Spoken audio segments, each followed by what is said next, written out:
Praise the Lord. எல்லாம் சந்தோஷமாக இருக்கீங்களா பிரியமானவர்களே? இன்றைக்கும் ஒருவேளை உங்கள் இருதயத்தில் எவ்வளோ தேவைகள் இருக்குது, இந்த தேவைகள் எல்லாம் நான் எப்படி சந்திக்க போகிறேன், யார் எனக்கு உதவி செய்வாங்க அப்படின்னு சொல்லி சிந்தித்து கொண்டு இருக்கிறீங்களா?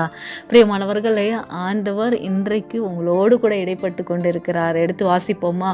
சங்கீத புஸ்தகம் 34வது சங்கீதம் 10வது வசனத்தின் கடைசி பகுதி, கர்த்தரை தேடுகிறவர்களுக்கோ ஒரு நன்மையும் குறைவுபடாது.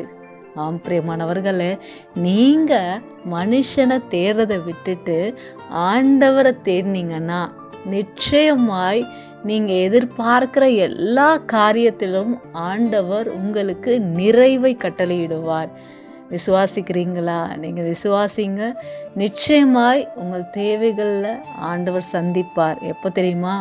உண்மையாய் நீங்கள் அவரை நோக்கி கர்த்தரால் மாத்திரம்தான் என் தேவைகளை சந்திக்க முடியும்னு சொல்லி விசுவாச அறிக்கை செய்யும்போது நிச்சயமாய் உங்கள் குறைவுகள் எல்லாவற்றையும் ஆண்டவர் நிறைவாக்குவார். ஆமேன். God bless you. கர்த்தர் உங்களையும் உங்கள் குடும்பத்தையும் ஆசீர்வதிப்பார். ஆமேன்.